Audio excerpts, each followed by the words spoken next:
हे सतगुरु सत ज्ञान दे,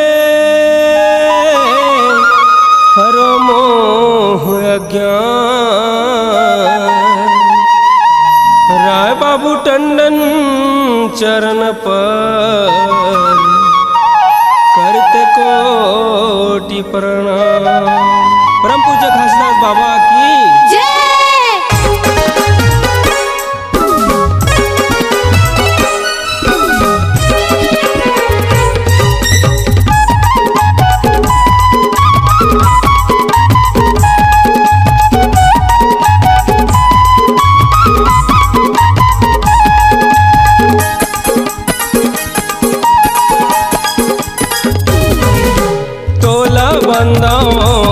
गुरु ज्ञानी का तोला बंदाओ सत ज्ञानी का, तोला बंदाओ गुरु ज्ञानी का, तोला बंदाओ सत ज्ञानी का।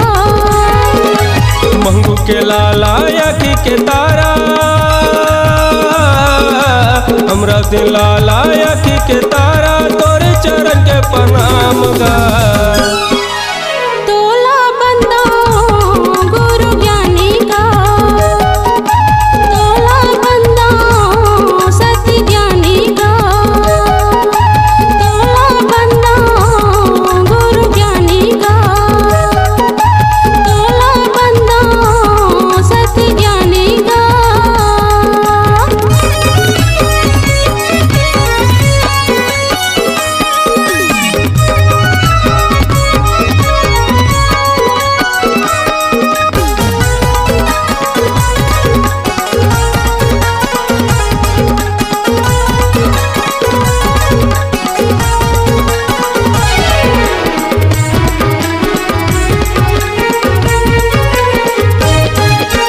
तोरे चरण पखारे बरबामा आए हो तो दुआरी, आए हो तो दुआरी।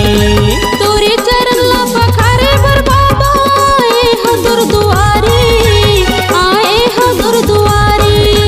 मोरे आसल पूरा कर दे, खड़े हो तोरे पुजारी, खड़े हो तोर पुजारी। मोरे आसल पूरा कर दे, खड़े हो तोर पुजारी, खड़े हो तोर पुजारी। इस दिन तोर चरण पखारो,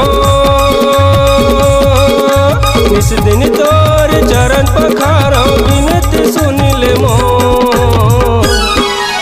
तोला बंदाओ गुरु ज्ञानी का, तोला बंदाओ सत ज्ञानी का, तोला बंदाओ गुरु ज्ञानी का, तोला बंदाओ सत ज्ञानी का।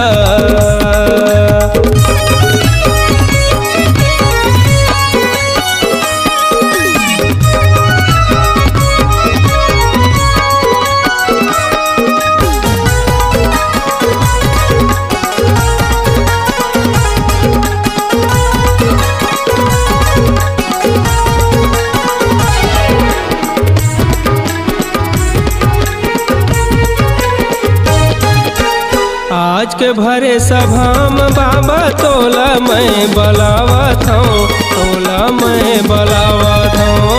आज के भरे सभा में बाबा तोला मैं बलावत हूँ, तोला मैं गोहरावत हूँ। प्रेम के नारियल पान सुपारी तोरे चरण में चढ़ावत हूँ, तोरे चरण में चढ़ावत हूँ। प्रेम के नारियल पान सुपारी तोरे चरण में चढ़ावत हूँ, तोरे चरण में चढ़ावत हूँ। राय बाबू टंडन तो चरण के दासी,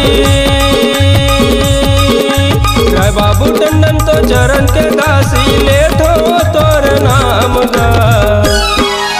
तोला बंदाओ गुरु ज्ञानी का, तोला बंदाओ सत ज्ञानी का, तोला बंदाओ गुरु ज्ञानी का, तोला बंदाओ सत ज्ञानी का। मंगू के लाला याकी के तारा, खातिर लाला अखी के तारा तोरे चरण के प्रणाम गा। तोला बंदा गुरु ज्ञानी गा, तोला बंदा सत्य ज्ञानी गा, तोला बंदा गुरु ज्ञानी गा, तोला बंदा सत्य ज्ञानी गा, बाबा ज्ञानी गा, सत्य ज्ञानी गा, गुरु ज्ञानी गा, बाबा ज्ञानी गा। अगर आप अपनी आवाज को एक नया आयाम देना चाहते हैं तो चले आइए मल्टी ट्रैक डिजिटल रिकॉर्डिंग के लिए संपर्क करें HK म्यूजिक कंपनी, कोटा डबरी, चांपा, छत्तीसगढ़। मोबाइल नंबर है 9329238487 और 8085380339।